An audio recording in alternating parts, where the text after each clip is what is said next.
So I'm back after a massive long time, and I'm actually going to be reviewing this game, the dual Aladdin Lion King. Now, yes, this is two bits of nostalgia for me because I actually own both of these back on the Sega Genesis. I have loved playing Aladdin because I know that game inside out, and it's the only game that can truly bring out my rage in me, and you'll know why when I talk about this game.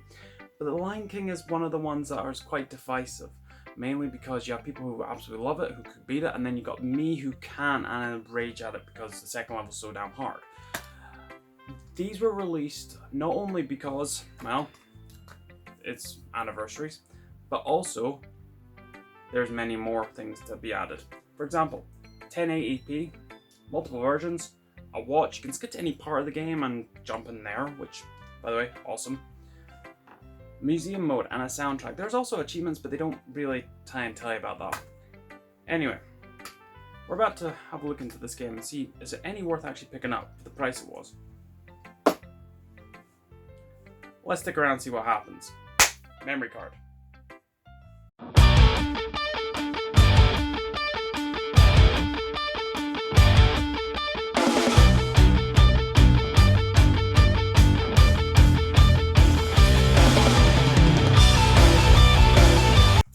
Aladdin's probably my favorite game to ever play back on the Genesis, other than Sonic 1, 2, etc. The typical games. This was made by Virgin Media, which also made some quite noticeable games like Mickey Mania. That was a really good game. I did love that. Re-release that if you really want to, because that would be really handy. I would like to play that one again instead of emulating it. But the two games here was quite a decision to play what one first. I chose Aladdin because Aladdin's good. There's no question about that. It's actually one of the best out of the two. But, however, does it hold up to time? This is what we're about to find out. What can I say about this game? It's amazing. This was actually a wonderful port. I've played many different ports of the game, but this is the best one by far. The fact I can play Lion King and Aladdin side by side, two of my most favourite games that were on the Genesis and that I did own at one point as a kid, and have played religiously, to the point where I know how to die that many times in Lion King. It's actually quite frustrating. It was actually interesting to come along with the Game Boy ports along with the Expo for Aladdin. You also have the full version for Aladdin along with the two different ports of it, with the two differences being very slight but not that noticeable. Playing these games is no different from what it was years back for me. The fact that Aladdin still controls exactly the way it does, a very floaty jump, you get to throw apples at guards and there's three variants of them, along with some other enemies such as ghosts, statues, and the occasional boss once in a while. The music's bang on like it was, it sounds amazing, and honestly, playing the full version, there was quite a few secrets and things I didn't know about due to the fact it came with a lovely disclaimer saying that this was the final product of Aladdin on the Sega that had been updated with new areas and little things to find. However, this did hinder my playthrough because I didn't die at all, apart from Jafar, the final boss, which is a pain in the ass. So after, getting to the final level, I found myself over encumbered with lives, continues, and many gems with hearts, etc.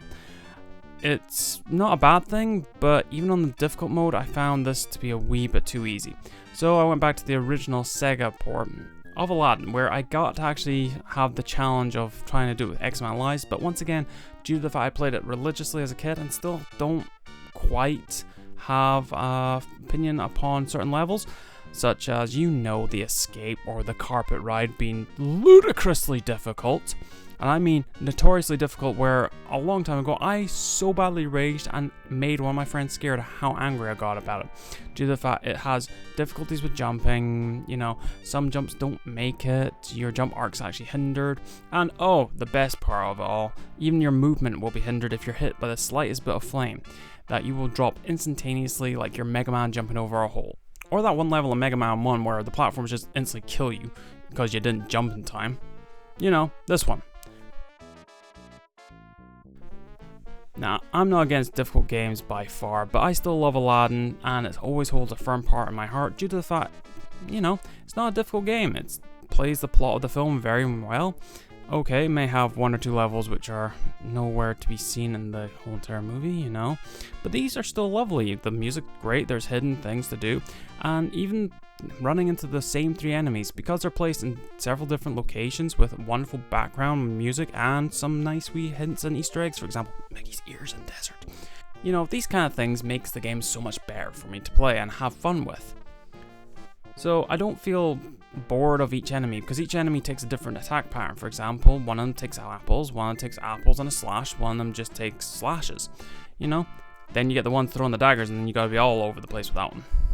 You get Yago, who you just slash and hope to God you hit him. And you know, you have different attack patterns which never feels old or hard to play with. The music itself is something to behold. These are note for note remakes of the actual classic songs. Friend Like Me, Ali Ababa, Arabian Nights, you know, those kind of things. It's nice to hear it and hits me really deep within the nostalgia bone. So much so I was more happy playing that than I was the Sega Mega Mini.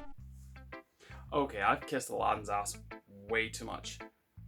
Other than the 2019 film, which wasn't that great.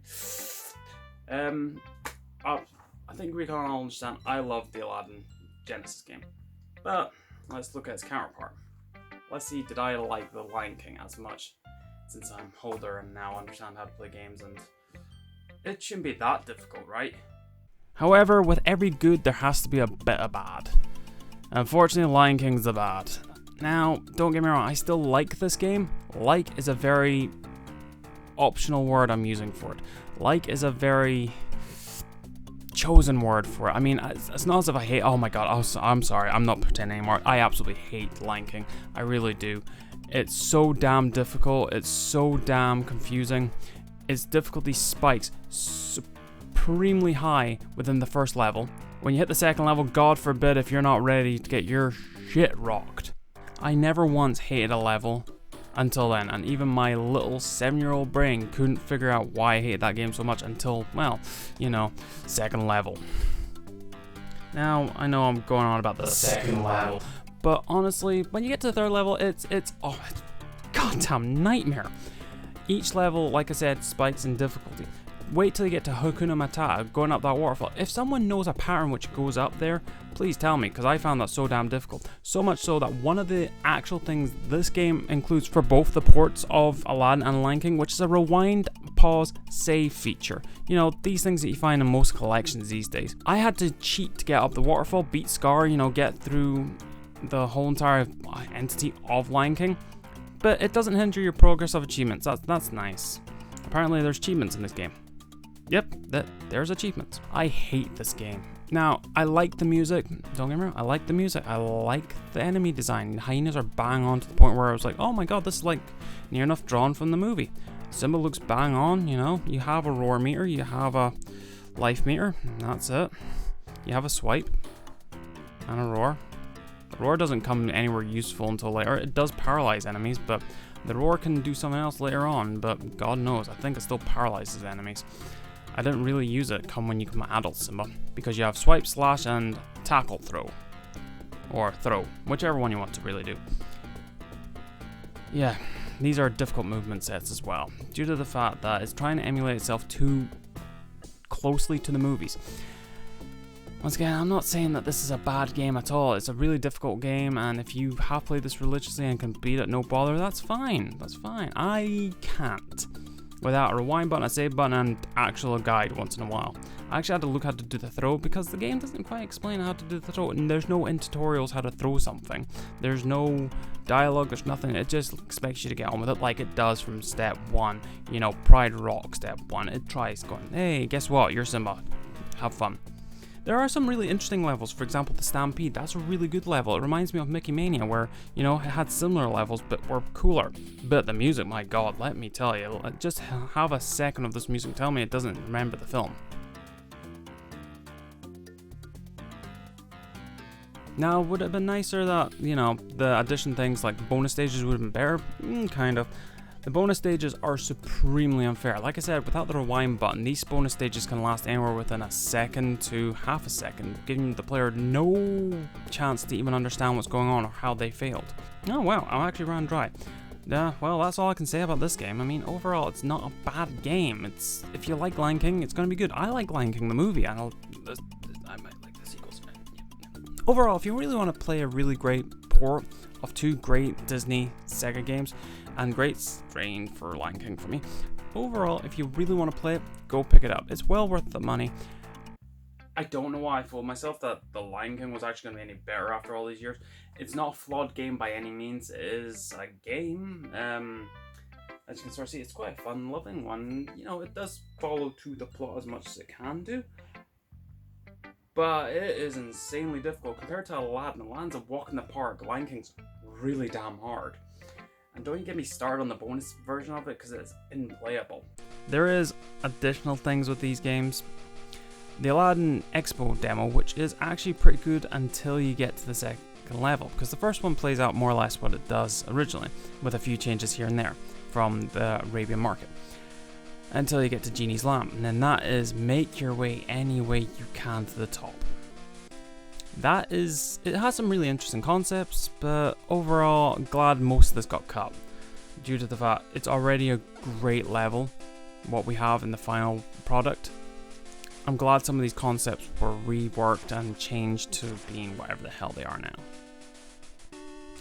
Then you have the unfortunate swap over to the Game Boy Color, or Game Boy versions of Lion King and Aladdin. To save us time and face, I'll say this. Please, please, please do never play these. They wreck the originals to the point where these are non-playable. Honestly, it's so hard to play them. They give you migraines, they're slow, buggy. Even adding color does not help. It's like adding, fire to poop. It's entertaining, but it's not going to be worth it or needed. Yeah. So is this a good game and worth the money? Bottom line is, yeah, if you love these games and remember playing them nostalgia, you're going to like them. For example, I may rag the crap on Lion King, but it is a good game. I do like the Lion King game. It is part of my childhood. I'll never not hate it a lot. It's one of those things that, it's great. And Aladdin can't ever say it's bad. It's really good. And to get to play the different versions as well, it's just worth it in my eyes. The price-wise could come down to tenner, but apart from that, it's, in my eyes, okay. It does the job it's meant to, and that's got the wrong game in it. Does the job it's meant to. Wonder what game it was in here, people? Spiral. Yeah, I was playing that prior to this. I was in such a happy place. Other than that, I do hope you have enjoyed me reviewing this game, and hopefully it's been a bit better quality and all that. Other than that, I'll catch you around for the next video. Oh, thank you so much for sticking around for this and watching this video. If you like it that much, please share it and let people know that this is happening. There is a schedule now in place, and I'll be at the 1st of January or some day after January. I will release an actual video telling you about the schedule. January will have a video, so that's going to be good. There is also going to be 3-minute reviews going back up. I don't know what I'm going to do on that side project, etc. But please check out the previous videos. I know my last upload was October, but there is an update why I haven't uploaded in a month and a bit now. So please go check out that and pity me and hate and think, oh, poor little me. And if you really think that I need to go look at other videos and the evolution that the year has been, go check out all my other ones. Resident Evil 2, Crash Bandicoot. Was it Crash Bandicoot? No, CTR I think it was. Undertale, Deltarune. Go check out all these things. 3-minute reviews and also the main title videos. I do appreciate everything that happens for subscriptions and hitting the bell, liking and all that crap. Please do it because it does help me a lot. And a comment telling me, good work, you're doing good. It's great to see you back and all that. That might actually make myself feel better. Thank you very much for watching this, people, and as forever, watch out for the next video. Memory card.